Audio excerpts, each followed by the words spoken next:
जय हिंद दोस्तों। तो आज की इस वीडियो में मैं फिर से लेकर के आया हूँ जीव जनन कैसे करते हैं, और इस चैप्टर से मोस्ट इम्पॉर्टेंट प्रश्न मैं आपके सामने लेकर के आया हूँ। और सारे के सारे जो प्रश्न हैं कई बार बोर्ड एग्जाम में पूछे गए हैं, वो मैं गिने चुने प्रश्न लेकर के आया हूँ।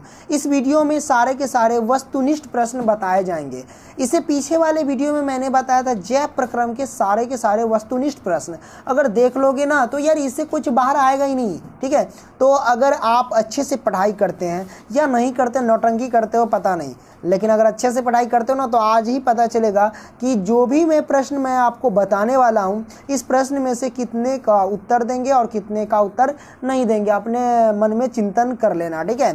तो चलो यार, सबसे पहला प्रश्न लेते हैं। हाँ, और मैं आपको बता दूं कि अगर जैव प्रक्रम का वस्तुनिष्ठ प्रश्न नहीं देखे हैं तो नीचे डिस्क्रिप्शन बॉक्स में लिंक मिलेगा, वहाँ से आप देख सकते हो। तो चलिए शुरू करते हैं। तो यहाँ पे आप देख सकते हैं पहला प्रश्न है कि परिवार नियोजन की अस्थायी विधि है, ये आपसे पूछा जा रहा है। तो ऑप्शन ए में है, यहाँ पे आप देख सकते हैं कि गर्भ निरोधक गोलियां, बी में है निरोध का प्रयोग, और सी में है यहाँ पे वैसेक्टोमी, और डी में है गर्भ समापन। तो इसका सही आंसर क्या होगा दोस्तों, है ना। तो यार इसका जो सही आंसर होगा दोस्तों वो होगा हमारे पास, यहाँ पे आप देख सकते हो option C the right answer, vasectomy. ठीक है, चलिए अगला प्रश्न की ओर हम चलते हैं। तो यहाँ पे आप देख सकते हो प्रश्न क्रमांक 2। तो यहाँ पे आप 2 में देख लीजिए, 2 में दिया गया कि डीएनए के दोनों तंतुओं को आपस में जोड़ते हैं। डीएनए के दोनों तंतुओं को आपस में जोड़ते हैं। ऑप्शन ए में हाइड्रोजन बंध, ऑप्शन बी में आयनिक बंध, ऑप्शन सी में पेप्टाइन बंध, और ऑप्शन डी में सहसंयोजी बंध। तो इसका सही आंसर क्या होगा, देख सकते हो ये जो प्रश्न है यूपी बोर्ड 2018 में पूछा गया है। ठीक है, ऊपर वाला भी यूपी बोर्ड 2018 में पूछा गया है। ठीक है, सारे के सारे इंपॉर्टेंट प्रश्न हैं, तो गौर से देखना और समझने की कोशिश करना। तो देखो दूसरा का सही आंसर होगा दोस्तों, वो होगा option A the right answer, hydrogen बंधन। ठीक है, चलिए प्रश्न क्रमांक 3 की ओर चलते हैं। तो 3 में आप देख सकते हैं लिखा गया है कि परागनली में नर युग्म की संख्या होती है। क्या है, परागनली में नर युग्म की संख्या होती है, ये प्रश्न हमारे पास है ना। तो इसका सही आंसर क्या होगा दोस्तों, तो ऑप्शन ए में देख सकते हैं 1, ऑप्शन बी में 2, ऑप्शन सी में 3, ऑप्शन डी में 8 है। तो इसका सही आंसर क्या होगा दोस्तों, देखो भाई 3 का जो सही आंसर होगा दोस्तों वो होगा, इसको हटाते हैं पहले। तो देखो 3 का सही आंसर होगा option B the right answer, यानी 2। ठीक है, चलिए प्रश्न क्रमांक 4 की ओर चलते हैं। तो 4 में देख सकते हैं लिखा गया कि पुष्प में कितने भाग होते हैं। ठीक है, 4 में क्या है कि पुष्प में कितने भाग होते हैं। तो इसका सही आंसर क्या होगा, देखिए ऑप्शन ए में 3, ऑप्शन बी में 4, ऑप्शन सी में 5, ऑप्शन डी में 6। तो भैया इसका सही आंसर क्या होगा, तो देखो 4 का जो सही आंसर होगा दोस्तों option B the right answer, 4। ठीक है, 4 का 4 ही आंसर है ना। चलिए प्रश्न क्रमांक 5 की ओर चलते हैं। 5 में आप देख सकते हो लिखा गया है कि द्विनिषेचन पाया जाता है। द्विनिषेचन पाया जाता है, ऑप्शन ए सभी जंतुओं में, ऑप्शन बी सभी पादपों में, ऑप्शन सी आवृतबीजी पौधे में, और ऑप्शन डी केवल जलीय जीवों में। तो इसका सही आंसर क्या होगा दोस्तों 5 का, तो देखो भाई 5 का जो सही आंसर होगा दोस्तों ऑप्शन सी आवृतबीजी पौधे में। ठीक है, चलिए अगला प्रश्न की ओर चलते हैं। प्रश्न क्रमांक 6। तो प्रश्न क्रमांक 6 में आप देख सकते हैं कि निषेचन के बाद पुष्प का कौन सा भाग फल में बदल जाता है, ये प्रश्न है। ऑप्शन ए पुंकेसर, ऑप्शन बी वर्तिका, और ऑप्शन सी अंडाशय, और ऑप्शन डी बीजांड।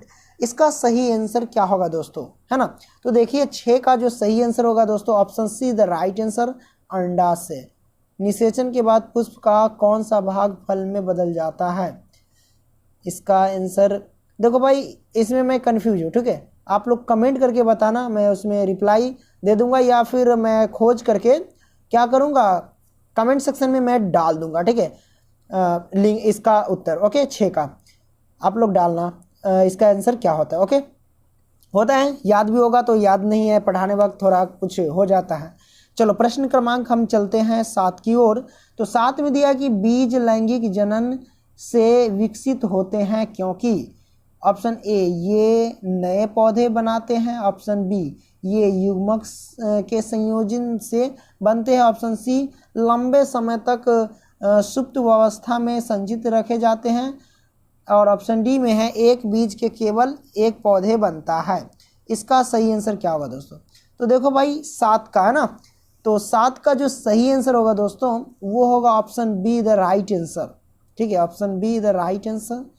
ये युग्मकों के संयोजन से बनते हैं। ठीक है, चलिए प्रश्न क्रमांक 8 की ओर चलते हैं। 8 में आप देख सकते हो बाबू, लिखा गया कि एक पुष्प के स्त्री केसर के मध्य भाग को कहते हैं। तो इसका सही आंसर क्या होगा दोस्तों? ऑप्शन ए वर्तिकाग्र, ऑप्शन बी वर्तिका, ऑप्शन सी अंडाशय, ऑप्शन डी अंड यानी बीजांड, है ना। तो 8 का सही आंसर क्या होगा दोस्तों? 8 का सही आंसर होगा option B the right answer, वर्तिका। क्या होगा? वर्तिका, राइट। चलिए प्रश्न क्रमांक चलते हैं 9 की ओर। तो आप देख सकते हो 9 में, यहाँ पे प्रश्न क्रमांक 9 है कि परागकण का परागकोश से वर्तिकाग्र पर पहुंचना क्या कहलाता है ना। तो क्या कहलाता है भाई? इसका सही आंसर क्या होगा, है ना। तो ऑप्शन ए में परागकण, और यहाँ पे देख लो ऑप्शन बी में, है ना, ऑप्शन बी में है यहाँ पे परिकर्णन, ऑप्शन सी में उत्स्वेदन, और डी में है गर्भाधान, है ना। तो इसका सही आंसर क्या होगा दोस्तों? देखो भाई 9 का जो सही आंसर होगा दोस्तों option A the right answer. ठीक है, परागकण।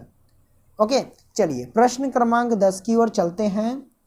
तो 10 में आप देख सकते हो लिखा गया है कि बीजों का बीजावरण विकसित होते हैं, बीजों का बीजावरण विकसित होते हैं, है ना। तो इसका सही आंसर क्या होगा? ऑप्शन ए में बीजाणु से, ऑप्शन बी में भ्रूण पोषण से, ऑप्शन सी अध्यावरण से, ऑप्शन डी अंडाशय से। इसका सही आंसर क्या होगा, है ना। तो देखो भाई 10 का जो सही आंसर होगा ना वो होगा option C the right answer, अध्यावरण से। ठीक है, चलिए प्रश्न क्रमांक चलते हैं 11 की ओर। तो 11 में देख सकते हैं लिखा गया है कि निषेचन कहते हैं, निषेचन कहते हैं नर व, ऑप्शन ए में देख सकते हैं नर व मादा युग्मकों के संयुग्म से, ऑप्शन बी में एंटीपोडस कोशिकाओं के मिलने के, और ऑप्शन डी में है तीनों केंद्रकों के मिलने से, ऑप्शन डी इनमें से कोई नहीं। इसका सही आंसर क्या होगा दोस्तों? देखो भाई 11 का सही आंसर होगा option A the right answer, नर व मादा युग्मकों के संयुग्म को। ठीक है, चलिए प्रश्न क्रमांक 12 की ओर चलते हैं। 12 में आप देख सकते हैं परागकण उत्पन्न होते हैं। तो इसका सही आंसर क्या होगा? ऑप्शन ए अंडाशय में, ऑप्शन बी परागकोश में, ऑप्शन सी पुतंतु में, ऑप्शन डी वर्तिका में। ठीक है, इसका सही आंसर क्या होगा दोस्तों? तो देखो भाई 12 का सही आंसर, है ना, तो 12 का सही आंसर है option B the right answer, परागकोश में। ठीक है, चलिए इसी प्रकार चलते हैं प्रश्न क्रमांक 13 की ओर। तो 13 में आप देख सकते हैं लिखा गया है कि मुकुलन द्वारा अलैंगिक जन्म निम्नलिखित में से किस जंतु में होता है? ऑप्शन ए मेढक, option B amoeba, option C केचुआ, ऑप्शन डी हाइड्रा। किस में होता है भाई? तो देखो भाई 13 का जो सही आंसर है ना वो है option D the right answer, hydra. ठीक है, चलिए प्रश्न क्रमांक 14 की ओर चलते हैं। देख लो भाई 14 में आप देख लो, है ना, 14 में देख सकते हैं कि निषेचन के दौरान परागकण से निकलने वाली पराग नलिका सामान्यतः किसके द्वारा बीजांड में प्रवेश करते हैं? ये है 14 नंबर में। तो ऑप्शन ए में अध्यावरण, ऑप्शन बी में बीजांडकाय, ऑप्शन सी में निभिगी, ऑप्शन डी में अंड द्वार, है ना। तो भाई 14 का सही आंसर क्या होगा? इसका सही आंसर होगा ऑप्शन डी अंड द्वार। ये सही आंसर है अंड द्वार। ठीक है, चलो यार प्रश्न क्रमांक चलते हैं 15 की ओर। तो 15 में देख सकते हैं परागकोश में होता है, क्या होता है? ऑप्शन ए में बाह्यदल, ऑप्शन बी में है अंडाशय, ऑप्शन सी में अंडप, और डी में है परागकण। तो परागकोश में क्या होता है, यानी परागकोश में क्या पाया जाता है? तो परागकण, परागकोश में परागकण। तो option D the right answer. प्रश्न क्रमांक चलते हैं 16 की ओर। 16 में है निम्न में से कौन मानव में मादा जनन तंत्र का भाग नहीं है, ये प्रश्न है। तो भाई इसका सही आंसर क्या होगा? ऑप्शन ए में अंडाशय, ऑप्शन बी में गर्भाशय, ऑप्शन सी शुक्रवाहिका, ऑप्शन डी में डिंबवाहिनी। तो देखो भाई 16 है ना, 16 का सही आंसर है दोस्तों option C the right answer शुक्रवाहिका। ठीक है, ये राइट आंसर है। चलो प्रश्न क्रमांक चलते हैं इसमें, किसमें? तो 17 में। 17 में आप देख सकते हैं कि अलैंगिक जनन मुकुलन द्वारा होता है, अलैंगिक जनन मुकुलन द्वारा होता है ना। तो ऑप्शन ए में अमीबा, ऑप्शन बी में ईस्ट और ऑप्शन सी में प्लाज्मोडियम, ऑप्शन डी में लेशमानिया। ठीक है, तो इसका सही आंसर क्या होगा दोस्तों? तो देखो भाई 17 का जो सही आंसर होगा वो होगा 17 का option B the right answer, east. ठीक है, ये राइट आंसर है। प्रश्न क्रमांक 18 में देख लो, अंडाशय का शीर्ष भाग क्या कहलाता है ना। ऑप्शन में वर्तिकाग्र, ऑप्शन बी में वर्तिका, ऑप्शन सी में अंडाशय, ऑप्शन डी में बीजांड। देखो भाई इसका सही आंसर क्या होगा? तो मैं आपको पहले ही बता दूं, देखो 18 का सही आंसर ना, तो 18 का सही answer option A the right answer वर्तिकाग्र। ओके, चलो प्रश्न क्रमांक 19 की ओर चलते हैं। 19 में दिया है कि नर युग्मक एवं मादा युग्मक के संलयन की क्रिया कहलाती है ना, ये आपसे पूछा जा रहा है। तो देखो भाई ऑप्शन, तो यहाँ पे ऑप्शन ए में देख सकते हैं निषेचन, ऑप्शन बी में परागकण, ऑप्शन सी में कोशिका परिकन और ऑप्शन डी में कोशिका विवर्धन। ठीक है, तो इसका सही आंसर क्या होगा दोस्तों, है ना। तो देखो भाई 19 का, है ना, 19 का जो सही आंसर होगा दोस्तों option A the right answer. Okay, निषेचन। चलो भाई प्रश्न क्रमांक 20 की ओर चलते हैं। 20 में आप देख सकते हो कि बीजांड निर्माण करता है। ऑप्शन ए में बीज का, ऑप्शन बी फल का, ऑप्शन सी फूल का, ऑप्शन डी फलों का, पत्तों का, है ना। चलो इसका सही आंसर क्या होगा? देखो भाई 20 का जो सही आंसर होगा दोस्तों option A the right answer, यानी बीज का। ओके, चलो प्रश्न क्रमांक चलते हैं 21 की ओर। 21 में आप देख सकते हो लिखा गया है कि पुरुषों के वृषण वृषकोश के भीतर स्थित होते हैं क्योंकि सहायता मिलती है मैथुन प्रक्रिया में, या शुक्राणु बनाने में, या युग्मकों के क्या है, एक मिनट इसको हटाते हैं, युग्मकों के आसानी, है ना, युग्मकों के आसानी से स्थानांतरण में, या इनमें से सभी। तो देखो भाई 21 का जो सही आंसर है ना दोस्तों वो होगा option B the right answer, शुक्राणु बनाने में। यानी जो हमारा ये वृषण जो होता है वो बाहर होता है बॉडी से, ये वृषण ही ऐसा है जो बॉडी से बाहर होता है। ठीक है, क्योंकि अगर इसको क्या कहते हैं, अगर देखो बॉडी का टेम्परेचर थोड़ा ज़्यादा होता है और ज़्यादा टेम्परेचर होगा तो शुक्राणु का निर्माण नहीं होता है ना, इसीलिए ये वृषण जो होता है ना ये दो टांगों के बीच लटका हुआ भाग होता है, तभी हमारे पास से क्या होता है, शुक्राणु का निर्माण होता है। ठीक है, नहीं तो नहीं हो पाएगा, है ना। तो चलो प्रश्न क्रमांक 22 की ओर चलते हैं। 22 में दिया कि मानव मादा में गर्भ अवधि होती है, मानव मादा में गर्भ अवधि कितने दिन की होती है? 100 दिन, 200 दिन, 360 दिन, और डी में है 280 दिन। तो इसका सही आंसर हो क्या होगा? देखो भाई 22 का सही आंसर होगा option D the right answer.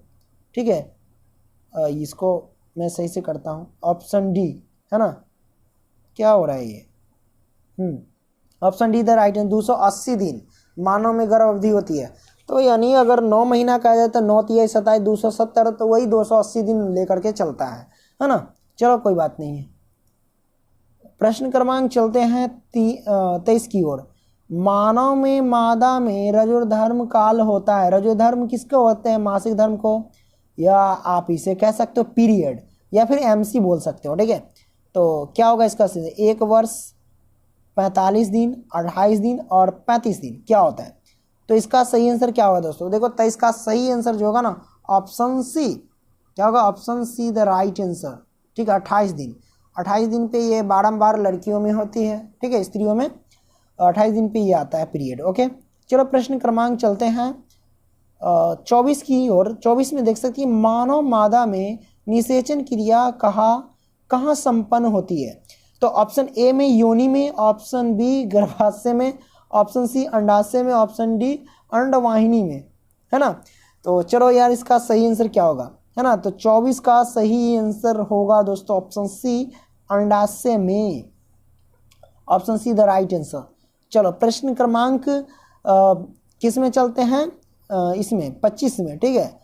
तो 25 में आप देख सकते हो कि एड्स को उत्पन्न करने वाली विषाणु है, क्या है, TSH, TLC या HIV, इनमें से कोई नहीं। बताओ इसका सही आंसर क्या होगा दोस्तों।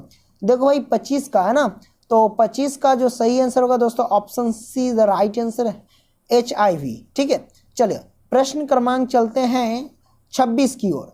तो 26 में आप देख सकते हैं कि मुकुलन पाया जाता है। अब भाई बताओ मुकुलन पाया जाता है, ऑप्शन ए प्लेनेरिया में, ऑप्शन बी हाइड्रा में, ऑप्शन सी लेशमानिया में, ऑप्शन डी इनमें से सभी में, है ना। तो इसका सही आंसर क्या होगा दोस्तों। तो 26 का सही आंसर होगा दोस्तों option B the right answer, ठीक है, यानी हाइड्रा में, ठीक है। किसमें, तो हाइड्रा में, hydra is the right answer. Okay, तो आई होप कि आप समझ गए होंगे दोस्तों ये सारे के सारे प्रश्न आपको कैसा लगा, और हमें कमेंट करके बताना कि ये टोटल 26 जो मैंने क्वेश्चन गेस किया इनमें से आप कितना सही कर पाए और कितना गलत, ठीक है।